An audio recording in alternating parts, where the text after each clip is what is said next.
Dünyanın en eski anıtlarını düşündüğümüzde aklımıza önce piramitler, tapınaklar, kayalara oyulmuş kadim şehirler gelir. Ama Lübnan'ın dağları arasında öyle bir yer var ki zihnimizde sormaya cesaret edemediğimiz soruları canlandırıyor. İnsanlık olarak bizler gerçekten neyi doğru biliyoruz? Baalbek, tarihten koparılmış kayıp bir uygarlığın sessiz çığlığı.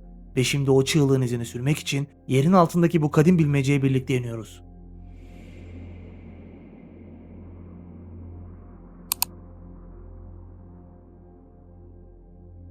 Daha önceki videolarımızda pek çok tarih öncesi yapıyı konuşmuş olsak da günümüz Lübnan'ındaki antik Baalbek kalıntıları tarih kitaplarımızda eksik kalmış, gelişmiş bir eski uygarlık fikrine dair en çarpıcı kanıt olabilir. Devasa taşlarıyla bu anıtsal yapı kompleksi ki bunlardan bazıları 1000 tonun üzerinde açıklanan arkeolojik kanıtlarla da bizleri o kadar kolay inandıramayacak gibi. Baalbek, Lübnan'ın kuzeydoğusunda Beyrut'a yaklaşık 95 kilometre uzaklıkta bulunur. Bugün bile ulaşımı zor olan bu bölge verimli Beka Vadisi'nin ortasında, deniz seviyesinden yaklaşık 900 metre yüksekte olan tepenin üzerinde, kutsal kabul edilen bir alanda kurulmuştur. Romalılar bu bölgeyi ele geçirip görkemli Jüpiter Tapınağı'nı inşa etmeden çok daha önce Tanrı Baal Tapınağı'nın daha yapılmadığı, yani Fenikelilerin bile daha buralara uğramadığı zamanlarda Baalbek dünyanın şimdiye kadar keşfedilmiş en büyük taş bloklarının kullanıldığı bir yerleşime ev sahipliği yapıyordu. Bugün Baalbek denildiğinde çoğu insanın aklına Roma dönemine ait devasa tapınaklar gelir. Romalıların inşa ettiği en büyük tapınaklardan biri olan Jüpiter Tapınağı etkileyici sütunlarıyla ve tüm ihtişamıyla hala ayakta durmaktadır. Ancak asıl gizem karşımıza bu görkemli yapının altına indiğimizde çıkıyor. Baalbek'in barındırdığı büyük gizem, tapınak kompleksinin temelinde yer alan ve triliton taşları olarak adlandırılan 3 devasa taş blok. Bu taşların üzerinde yapılan ölçümlerde uzunluğunun 19 metre, yerden yüksekliğinin 4,5 metre, genişliğinin 4 metre ve ağırlığının ise 900 ton olduğu görüldü. Bu dev mühendislik şovu gözler önünde sergilenmek için değil, toprağın altında olması için inşa edilmişti. Burayla ilgili ne Roma kayıtlarında bir satır ne de arkeolojik literatürde net bir açıklama var. Bu büyüklük insanlık tarihinde bugüne kadar taşınmış ve yerleştirilmiş en ağır taşlar arasında yer alır. Buradaki taşları başka örneklerle karşılaştırmak gerekirse Stonehenge'de kullanılan taşlardan yaklaşık 36 kat, Gize'de bulunan Büyük Piramit'te kullanılan en büyük taşlardan ise 10 kat daha ağırdır. 9 metre yüksekliğe kaldırılarak temele yerleştirilmiş olan bu devasa bloklar, tapınaktan yaklaşık 800 metre uzaklıktaki bir taş ocağından getirilmiştir. Bugün bile modern makinelerle son derece zor olan bu işlemin binlerce yıl önce nasıl yapıldığına dair tek bir yazılı kayıt bulunmamaktadır. Taşların kesimi ve hizalanması olağanüstü bir hassasiyet göstermekte. Bloklar o kadar düzenli ve sık yerleştirilmiştir ki aralarına bir kağıt yaprağı bile giremiyor. Buna rağmen bu taşların nasıl taşındığına veya yerine nasıl oturtulduğuna dair Roma kaynaklarında tek bir satır yoktur.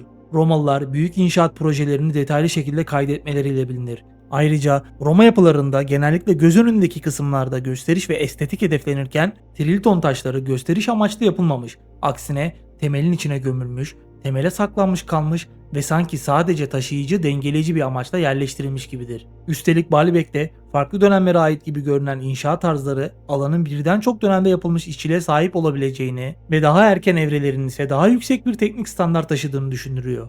Yapıdaki en gelişmiş işçiliğin görüldüğü katman ise en eski olduğu düşünülen yapının temelle buluştuğu katmandır. Roma vinçlerinin en fazla 60 ton kaldırabildiği hesaplanmıştır. 900 tonluk bu taşları o dönemde bu sistemle taşımak ise pek mümkün değil. Triliton taşlarında Romalıların taşları kaldırmak için kullandığı Lewis deliklerine rastlanılmadı. Bu da bu blokların Roma döneminde yerleştirilmediği ihtimalini oldukça güçlendiriyor. Baalbek taşlarının üzerine yapılan Roma yapılarında Triliton taşlarının yüzeyinde görülen rüzgar ve kum aşınmaları görülmez. Bu durum altyapıdaki taşların çok daha uzun süre açıkta kaldığını düşündürmektedir. Yapılan bazı araştırmalarda 12.000 yıl kadar eskiye uzandığı söylenen bu temelin Baalbek çevresinde M.Ö. 9.000 yıllık yerleşim izlerinin de bulunduğu iddialarıyla birebir örtüşmekte. Bu da şu anlama geliyor. Bu dev yapıyı inşa edenler bildiğimiz tarihi medeniyetlerden çok daha öncesinde yaşamış olabilirler. Taşların yüzeylerinde dikkat çeken bir başka detay ise paralel çizgilerdir. Bu çizgiler yaklaşık 3 metre uzunluğundadır ve neredeyse kusursuz bir paralellik göstermektedir.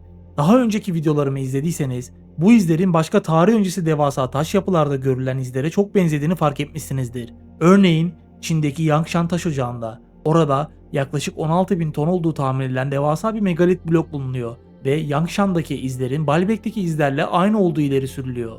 Sarsıcı ve düşündürücü olan iddia ise şudur. Bu çizgilerin basit el aletleriyle yapılmış olması mümkün görünmüyor. Görünümleri modern taş kesme makinelerinin bıraktığı izlere şaşırtıcı derecede benzemektedir. Baalbek'te ağırlığı 801 ton aralığında en az 40 adet taş olduğu iddia ediliyor. Hatta daha fazlası bile olabilir. Çünkü kazılar henüz kompleksin tüm bölümünün altına kadar inmiş değil. Baküs Tapınağı, Jüpiter Tapınağı'nın hemen yanı başında bulunuyor. Dev taş bloklar buradaki temelde de görülür. 800 tonluk taşların sıfır hata denebilecek kusursuzlukta birbirine oturtulduğu, dikey ve yatay boşluklarına jilet bile girmediği bölgeye giden ziyaretçiler tarafından anlatılır. Ek yerlerini zorlanmadan fark edebilmeniz için yapının tam dibine kadar yaklaşmanız gerekiyor. Bu bölgede dikkat edilmesi gereken tek şey yalnızca Baalbek'in dev temel taşları değil. Tapınaklara baktığımızda gözümüze çarpan ilk şey muhtemelen büyük sütunlar olur. Özellikle de Jüpiter Tapınağı'nı süsleyen sütunlar. Eski Roma döneminde inşa edilmiş en büyük taş sütunları olarak göze çarpar. Bu sütunlar antik çağ ya da tarih öncesi zamandan değil, modern Roma işçiliğidir. Yaklaşık 20 metre yüksekliğinde ve tek parçadan oluşmayan bu dev sütunlar yakın çevredeki kireç taşı yataklarından elde edildi. Tambur yani kısa silindirden oluşan bu taşlar bölümler halinde üretilip üst üste oturtularak inşa edilmiştir. Her bir tamburun ağırlığı boyutuna göre değişse de üst üste konulduğunda yaklaşık 60 ton olduğu tahmin edilir ki bu Romalıların vinçleriyle kaldırabildiği maksimum ağırlığa ancak yaklaşmaktadır. Romalıların bu tamburları kaldırıp hizalamakta kullandığı yöntemlerden biri empolyon delikleri olarak anlatılır. Genelde tamburun merkezine açılan bu boşluklar hem hizalamada hem de kaldırmak amaçlı kullanılan aparatlara bağlantı noktası sağlamak için kullanılırdı. Romalılar Lewis demirleri adını verdikleri metal kelepçeleri bu taşlardaki delikleri geçirmek için özel olarak üretmişti. Tambur şeklindeki taşlarda bulunan empolyon deliklerine bu kaldırma kelepçeleri uygun bir şekilde geçirilir ve taş segment dikkatlice havaya kaldırılırdı. Tüm bu süreç Roma mühendisliğinin en etkileyici örneklerinden biri olarak görülüyor. Fakat Baalbek'te sadece Roma sütunları yok. Arkeologların çok eski olduğunu iddia ettikleri ve geneli tahrip olmuş çok sayıda sütun kalıntısına rastladığında şaşırdığı da anlatılıyor. Bu kalıntıların arkeologları şaşırtmasının asıl nedeni şu: Roma sütunları gibi yakındaki kireç taşından değil, çok daha sert bir taş olan pembe granitten yapılmıştı. Roma sütunları gibi ufak silindirlerin üst üste koyulmuş hali gibi de değil, tek parçadan oluşan tek bir bütün olarak hazırlanmış. Toplamda 200 adet pembe granit sütunun Mısır'daki Asvan'dan çıkarıldığı, Baalbek'e yaklaşık 1127 kilometre uzaklıktan getirildiği söyleniyor. Burasının Gize'deki Büyük Piramit'in kral odasında kullanılan pembe granit blokları sağlayan yerle aynı taş ocağı olduğu düşünülüyor. Zaten Asvan'dan Gize'ye 800 kilometre mesafe var. Ağır granit taşları o mesafeden taşımak başlı başına olağanüstü bir iş. Ama benzer birden fazla fiziksel özellikle granit sütunları Baalbek'e taşımak daha zordu. Çünkü bu sütunlar sadece Nil Nehri üzerinden veya düz arazilerden geçemezdi.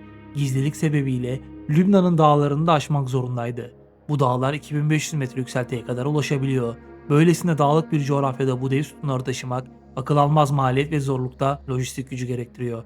Bu da eski çağlarda yaşayan mühendislerin ve mimarların neden ve nasıl bu kadar zahmete katlandığına dair ciddi sorular doğuruyor.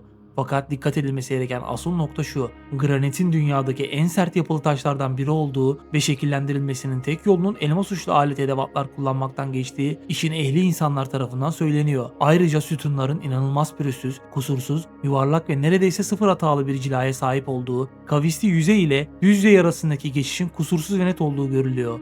Bu kadar hassas bir işçiliğin yalnızca el aletleriyle yapılmasının çok düşük ihtimal olduğunu söylemek yanlış olmaz. En usta heykeltıraşın bile ufak hatalar yapabileceği, küçük çukurlar ya da çıkıntılar bırakabileceğini söyleyebiliriz. Ama bu yapılarda binlerce yıl sonra bile göze batan herhangi bir kusur bulunmadığı iddia ediliyor. Kenarların ise hala keskin olması da antik bir makine işleme teknolojisi ihtimali mi vardı sorusunu kafalarda canlandırıyor. Yazar ve araştırmacı Brian Forster, Baalbek'i defalarca kez ziyaret edip tarih öncesi kalıntıları incelediğini, bu konuyu Baalbek Lübnan Tanrıların Megalitleri adlı kitabında topladığını söyler. Ayrıca pembe granit parçalarda bulunan onlarca garip iz ve kesikten de bahsediyor. Daha da şaşırtıcı olan ise taşlarda oksitlenmiş demir izleri, yani pas izlerinin bulunduğunu. Bu durum ise kendisine taşların muhtemelen bir tür makineyle kesilmiş olabileceğini düşündürdüğünü söylüyor. Ana tapınak kompleksinden yaklaşık 1,6 kilometre uzaklıkta bulunan Baalbek Taş Ocağı, Baalbek'teki dev blokların çoğunun çıkarıldığı yer olarak anlatılır. Trilton taşları da buna dahildir. Taş ocağında yarım kalmış monolitler de bulunur ve bunlar Trilton taşlarından bile daha büyüktür. Baalbek Taş Ocağı'ndaki ilk denebilecek en ünlü keşiflerden biri hamile kadının taşı olarak bilinen monolittir. Yerel bir efsaneye göre isimlendirilen bu taşın yaklaşık 21 metre uzunluğunda, 4,5 metre yüksekliğinde ve 4 metre genişliğinde olduğu, ağırlığının 1200 ton üzerinde olduğu anlatılıyor. Tabanının en altı hala ana kayaya bağlıdır. Sanki neredeyse oradan sökülüp taşınmaya hazır bırakılmış gibi. Bu taşın büyüklüğü, antik zamanda yaşayan eski insanların bunu nasıl söküp, nasıl taşıyıp, nerede kullanmayı planladığı sorusunu doğuruyor. Başlarda monolitin büyük bir kısmının toprak altında olduğu söylenmişti. Ancak uzun bir kazı sürecinden sonra 2014'te Alman Arkeoloji Enstitüsü'nün Lübnan Üniversitesi'nden Cenin Abdülmesih liderliğindeki bir ekiple dikkat çekici bir keşif yaptığı söyleniyor. Hamile kadının taşının hemen yanı başında çok daha büyük bir monolit ortaya çıkarıldı. Bu taşın 1600 ton olduğu, unutulmuş taş adıyla anıldığı ve bugün itibariyle dünyada taş ocağından çıkarıldığı bilinen en büyük taş blok olduğu söylenir. İşte Baalbek, çağları aşan, binlerce yıldır sessizce duran bir bilmece. Ne Romalıların ne de modern bilimin açıklayabildiği bir kayıt var. Aramızda dolaşan tek gerçek ise bu devasa taşların bizden çok önce yaşamış bir uygarlığın izlerini taşıdığı ihtimali. Belki bu uygarlık büyük bir felaketle yok oldu ve bilgilerinin tamamı da aynı bu taşların gömüldüğü gibi tarihin karanlığına karıştı. Ama bugün hala ayakta duran bu bloklar bize tek bir şey söylüyor. Hikaye burada bitmedi. Eğer insanlık geçmişini anlamak istiyorsa Baalbek gibi yerlerin fısıltılarını duymak zorunda. Çünkü her antik taş unutulmuş bir gerçeğin kapısını aralar.